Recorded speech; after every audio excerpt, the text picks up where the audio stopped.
Popping everybody, battle rap opinions. Make sure you subscribe, hit the alert bell, hit the like bell. Hit the like button.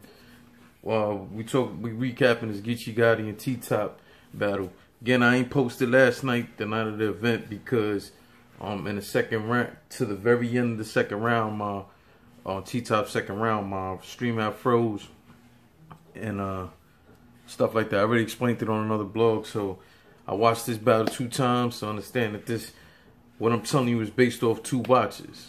Alright, so let's start off with salute to Iron Solomon. Iron, right before the battle started, Iron got on the stage, took the mic and said he want to battle the winner of this, whether it be T-Top or Geechi. He want to battle them in London on the next Summer Madness, which is really the fall on Winter Madness, but whatever.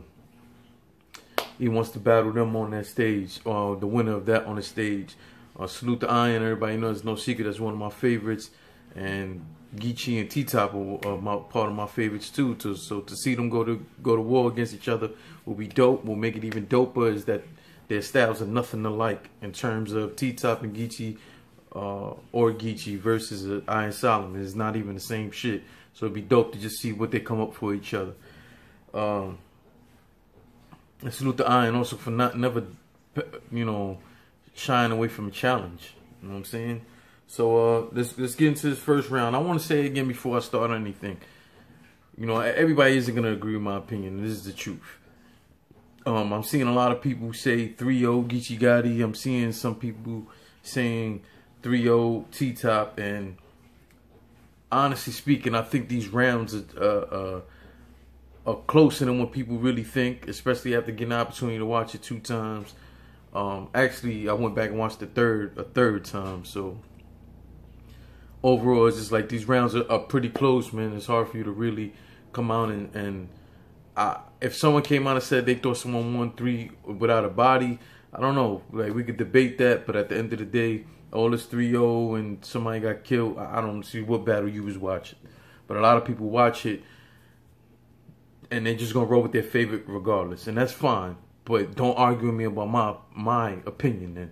You know what I'm saying? Because at the end of the day, these are 2 of my favorites, and I don't get no money or nothing from saying one or the other lost or from one or the other wasn't good or whatever the case. This was a very close battle, a very good battle. I was waiting for this battle to happen. The styles in terms of their backgrounds are somewhat similar in terms of they're both street dudes. And they both have that authenticity about them. They both have just certain things about them that people like in terms of the streets. You know what I'm saying? So again, let's get into this first round. Geechi Gotti go first. Geechi Gotti had on the Al Capone jacket. It was funny because people, he even acknowledged it, talking about people say it's cursed and all that. I interviewed with Jesse Reekin on Battle Rap Opinions, Battle Rap Arena. I interviewed Yak Man with them, and we talked about the curse of the Yak Man shirt and all of that, which is kind of funny. Mind you, Yak Man brought it up too. I didn't even ask him no dumb shit like that, but I saw Geechi acknowledging that. That was kind of funny. In that first round, he had a line where he said, y'all gonna see T tied up in the front like a fag shirt. That was funny. Another line he said, back shots, his disc skipping like a CD scratch. That was dope. That line he said about knock your stomach over there, nigga. He said knock your stomach over there, nigga. Go with your gut. That was a fire. It was an original bar and fire. The setup, everything was dope about that. Salute to Geechi for that. And these are just reasons why. This is one of the reasons why I just thought that this matchup was so fire. I was excited when it was all announced, because I knew these guys from time to time come with stuff that people's never heard. It's pretty original, and mixed with the street stuff. You know what I'm saying? It was a dope matchup. He talked a little bit about the R Street situation. Take from it what you may.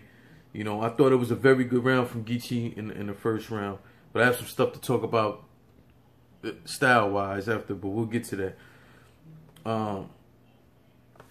First round on T-Top, he went at that same. I hate redundancy. I hate it. he went at that whole hair angle like a lot of other people have. The only thing I always say, if you're gonna come at the same angle everybody fucking comes, it has to be creative. It has to pop. It has to be different than everybody, that we're not bored from it. I thought T-Top accomplished that throughout the battle. He did speak about this different times of the battle, but I thought he was creative every time out. You know what I'm saying? So that's why, you know, I'm scoring points for it, where sometimes I don't want to score points for people using the same, like, I don't know if that ever bothers y'all, but like, it's new for Geechi Gotti because he's new on the scene pretty much, but some of these other guys get the same angles used on them over and over and over again for years. Like the whole shit about perm, a verb, and having a perm and all this shit, like that shit is just so whack now, but people use it. And if you ain't got a creative way to use it, I don't want to hear it. But again, T-Top was pretty unique with the hairstyle angle. It was pretty funny. He had a dope line where he said, the next time you throw your sign up in a whip, it'll be a handicap one. And he, you know, Geechi Gotti's a Crip, gang size. The next time you throwing up a sign in your whip, it's gonna be a handicap one, handicap sign. Yeah, that was dope. Very creative too. Then he went into this whole thing, which I don't know, man. It's somewhat dry snitching. T-Top, you're one of my favorites, but I gotta call it what it is. I don't know why dudes be saying shit like this, but he talked about possibly, who knows if it's true or not, some shit about New Jersey twerk and Coffee Brown. I'm not gonna repeat everything he said. At the end of the day, I don't know if any of that is true, but you don't know if you saying shit like that could be causing a problem for somebody, unless behind the scenes he talked to NJT and got him to clear him talking about that. A lot of these guys talk about stories that are behind the scenes that are somewhat relevant to the person they're talking to, but it has nothing personally to do with them. And it's like, I cringe at those kind of bosses. Like, fam, you saying shit like that, you don't know if that might be affecting that man home. You know what I'm saying? Like, I hope you cleared that with him before you went on there and talked about it. He went in on the whole short jail stint thing. I think Geechi's bound to hear that from a lot of people, because it's true. Like, they did GoFundMe for him. They fucking to get him money. They did Ruin Your Day. Them people from Ruin Your Day do a lot to support Geechi Gotti, but they did a GoFundMe for him. People donated. I don't know if it was a GoFundMe. I know it was a donation thing. They did a whole donation shit for him. He was supposed to go to jail for a year or so, and you know, he was out in like a month. I don't even know if it was a month. You know what I'm saying? So, and I understand what Geechi's saying when he's like, yo, the jails are overpopulated, they're letting people out early. I went through that. I had a 90-day sentence. It was supposed to be a six-month sentence. They got knocked down. Actually, it was supposed to be 11-month sentence. Got knocked. The next time we talked about it, it was going to be a 6-month sentence. I was willing to take the 6 months. My lawyer back in, went in with them. Long story short, I ended up getting 90 days, and because the jail was packed, and because of good time, you know anything about jail, you have to do 80 to 85% of your, depending state or federal, who has two different guidelines. But you're supposed to do 85% of your time. So I had 90 days was my final sentence on that. I was supposed to do 85% of that. I ended up doing a little bit less than that because the jail, Rikers Island I was at, was overpopulated. And overall, what I went into jail for isn't what my sentence was. It wasn't what I agreed to. I beat my felonies, but I had to deal with my violation, my probation violation. So if you guys follow me now, I was originally supposed to be looking at 6 to 15.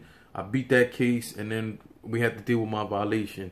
They wanted me to do 6 months. I got it reduced a few times. I went in there to do my 90 days because the overpopulation of the jail to let me out in, I think, 2 months or some shit like that. So I understand that does happen for Geechi. I just don't know what the hell, what his case was. So I couldn't tell y'all. But understand that whole situation is going to keep following Geechi for a long time. Alright, so yeah, so he went on a whole short jail stint, you know what I'm saying, compared it to Surf and all of that. Then he broke down the gangland appearance with Geechi Gotti, you know what I'm saying, and letting them know like, yo, you're supposed to be this gangbanger, but you on the TV giving up gang secrets or where you hang out at, which I do, you know what I'm saying. So boom, boom, boom. At the end of the day, when it's all said and done, I thought that first round was close, but I thought T-Top took it clearly. I got T-Top by 3 points. That's pretty clear that, you know, that's not a razor sharp thing. I thought T-Top took that first round convincingly, but it was a very good first round from Geechi Gotti. Second round, Geechi tries, but Geechi rebutted the whole gangland appearance thing. You know what I'm saying? Said, you know, they ain't had to black out my face because I wasn't hiding from nobody. Like, but the way he said it was dope. Clearly, that's not the bars he said, but it was a dope rebuttal to start it off. He went to this whole thing talking about Briz, talking about how T-Top went with MWX, but Briz went with a whole other battle rap group, which was Cave Gang Dotmom. So he went to that whole thing, like how y'all supposed to be cool, y'all went to two separate things. You already know that's another thing that's gonna forever follow T-Top and Briz. People are always gonna use their angles against them. He had a line, I'm trying to find a line where he said, he told Briz, he told T-Top about Briz, that another person he loves, because he was talking about T-Top's mother, and he was like, yo, another person you love left you for rock. You know, if you ever listen to T-Top rap and all that, he talks about his mother used to use drugs. So put that line together, put that whole thing together, you can pretty much get the angle that he went with that. Then he started going to this whole thing, breaking down the strike thing, which you knew that was going to come up. Because T-Top was one of the battle rappers who was supposed to be on strike. He went into that whole thing, and then he went into this whole shit about how T-Top was one of the most bummiest battle rappers. Talk about how he dressed and all that shit was pretty funny. It was pretty cool. Talked about the Chicago situation again. I understand it's going to be effective for the masses, but that angle didn't hit that well with me because at the end of the day, it's the truth. Like, there was other people who said, whatever, I don't want to get into all that. I'll just say this. I thought, I respected T-Top for apologizing. Some shit is overboard. I don't like people talk about dead people. And him using that line was offensive to her family or whatever the case, then he did the right thing by apologizing for that. And by the way, T-Top, he said something like that T-Top can't go to Chicago no more. And T-Top on the stage was saying, I was just in Chicago. So, you know, whatever. That's that situation. I don't want to bring that back up, but that's what he was talking about in that second round. Second round on T-Top, he started going in on this whole shit, how Geechi Gotti uses women and how he took over his woman's, he had like an empire line, like telling them like, yo, you know, you use women and you took over your woman. Your woman wanted to be a hairdresser and you ended up taking over her business. So that's what that whole angle was about. He had a bunch of bars about it. They were pretty cool, creative. I'm not going to spit all the bars to you about that. He had a line where he said, he know if Top roll up on him, it ain't a zigzag. If y'all don't know nothing about that, a lot of old school cats, especially in the prison system before, but a lot of old school cats do that. A zigzag, Top, if you don't know what that is, Top is tobacco. And they roll it up in a zigzag or easy water rolling papers and smoke it. It's a cigarette. So that was dope. Double entendre, if you get what he's saying. He know if Top roll up. He said, if you know if Top roll up on him, it ain't a zigzag. You get the point. He had another line, the A Bay Bay line that turned into a Beretta line. That shit was fire. It was very creative. On T-Top, he said, A Bay Bay. He never saying shit. Beretta hanging from his head like he Hurricane Chris. Especially the way he delivered it, you know, his voice and everything, and his pronunciation made the shit fire. If you don't know what he's talking about a Beretta, and then a Beretta, like, you know, if you ever seen Hurricane Chris, he wear barrettes in his hair, hanging off his braids and shit. That's a very close round to me. The second round to me is also one of the rounds I felt could have went either way. It's a really, really, really close round. You know what I'm saying? It's gonna be a preference round. I really don't know how to call that. I somewhat already have it called in my notes, but it's just so close that it's like fuck. Like that could have went either way because on my first watch I had it going Geechi's way, but on my second watch I had it going T-Top's way. But then I'm like, this is one of them rounds that it's literally by 1 point and it can go either way. You know what I mean? So I wouldn't be surprised if somebody gave it one or other way, or if you want to call that round a tie. It was just super close. Then we get into that third round. T-Top had said some shit in the second round talking about Geechi Gotti losing to A Ward, and Geechi starts off his third round rebuttaling that, saying he didn't lose to A Ward. Yeah, the fuck he did. And the whole crowd was letting him know, yes, you did. You lost to him. Then he's trying to say, oh, I took it light on A Ward. I hate that he's saying that. I think that's fucked up that he's saying that. Because when him and A Ward battled, he was out there telling like, yo, it was a hell of a battle, X, Y, and Z, blah, blah, blah, blah, blah, blah. And then once everybody came back like, yo, you lost to A Ward, that's when he turned it around like, oh, I didn't take that battle serious. So, I don't like that he's doing that. Like, Geechi, let's keep it real, man. Dude beat you, and you did. You went in there and did your thing. You wasn't well prepared, because at some points in that battle with A Ward, you started freestyling. Matter of fact, you guys can go and check right up here. I'm gonna put the link to my recap, and you can pick it apart as you may from there. All right. I lost. Oh yeah, so he went to the whole shit denying he lost to A Ward. He had a snake eye slime when he's talking about have one eye watching over his back. Whatever, you gotta hear it because I'm gonna fuck it all up. I ain't gonna do it. The dope line he had though, he said sign language. He had this whole thing about sign language, gang talk, sign language. He was like, the sign language could be the difference between you being dead and you being deaf. Now the way that he threw that line out there, the way he spit it was fire. It was fire. It was definitely something that he got some reaction out of it. I'm like, yo, when people get a chance to watch this back on tape, they're gonna understand how really dope that line was. Busy Bone line was crazy. Then he pretty much finished it off with a line where he said, yeah, I did find dirt. He was talking about like people not being able to find dirt on top. But he's like, yo, y'all did find dirt on top. He said, y'all didn't find dirt on top because I haven't lowered his casket. So, you read it in between the lines there. It was a pretty dope line, especially the way he delivered it. Third round for T-Top. He went into this whole thing. It was hustler talk. You know what I'm saying? How Geechi in the third. Most of Geechi was his regular third round where there's a bunch of street talk. And it isn't directly at his opponent all the time, but it's just street talk. We love hearing it, but I don't always score it. You know what I'm saying? Whatever. So T-Top starts off with his third round like that, talking that drug talk, which I understand when he said the whole shit. You walk in the building, it smell like we just painted that shit. Now, it's drug talk. I'll just leave it at that. I won't go into any more details. You hear it for yourself and you pick it apart. He starts breaking down gang culture. Starts breaking down the Crips and all that. Again, it was a dope part of the third round. I think it was clever the way he did it, the whole breakdown. He went in the whole Geechi Gotti name. Like, yo, my man, you named yourself after, you talking about, Mafia and call yourself Gotti. Like, that's East Coast shit. Like, but he breaks down history of gangs and all that shit. I thought it was creative the way T-Top did all that. He had a fire line where he said, I got him pouring on a pint. He says, he was talking about shooting up Geechi. And he said, I got him pouring on a pint. If he survives, his doctor get performance of the night. So again, he said, I got him pouring on a pint. If he survives, his doctor gets performance of the night. That shit shook the room, man. And again, I remember watching the pay-per-view live when he said that shit. I jumped out my seat.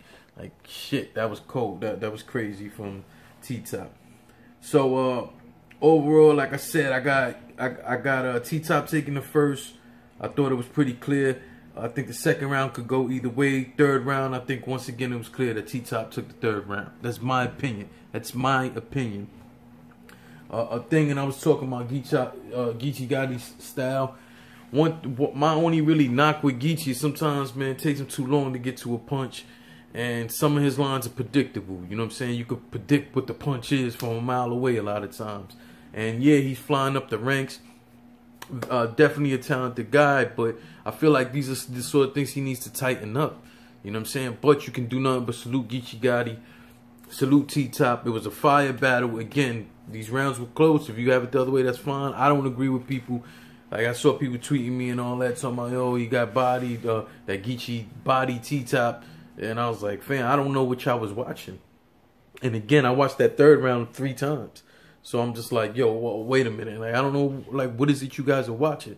We all entitled to each other's opinion. Please don't jump in the comment section talking shit. I already had people on here calling me a hater for some other shit. And it's like, yo, what are you talking about? How am I hating? All my blogs are talking positive about person. The first time I say this person loses, you call me a hater. I don't understand that. So this is another one of them things. Like, I'm pretty sure somebody gonna call me a hater. It is what it is. But how am I a hater if you're hearing me breaking it all down right now? I broke you sat here and watched this whole recap, listen to me break it down. But if you call me a hater at the end, it's like, what are you talking about? I broke it down for you why I thought he won. Again, you know, if you have it Geechi's way, I'm not gonna argue with you about it. It was close, but like I said, that first and third to me was clear that T-Top took it. You know what I'm saying? That second is the one that could be debated, in my opinion. But whatever. If you have it another way, tell me why you have it another way, but explain why. Don't just you know, have stupid comments. Bottom line. Thank you for rocking with me. Make sure you subscribe, hit the alert bell, hit the like button. Again, for some of you who've been following me, you understand I have gone back to doing my custom sneakers. So be on the lookout for that. I will be putting a few of them back on sale. So you know, just rock with me, man. Follow me at JLegend100 on Twitter, at JLegend100 on Instagram, and of course you can always just subscribe right here and see all the recaps, interviews. We got a bunch of interviews. Go and check those out. With Av, with members of RB. We have another interview coming up soon with some of the RB owners. All right, so salute to everybody. Thank you for rocking with me again, and I'll catch you on the next one.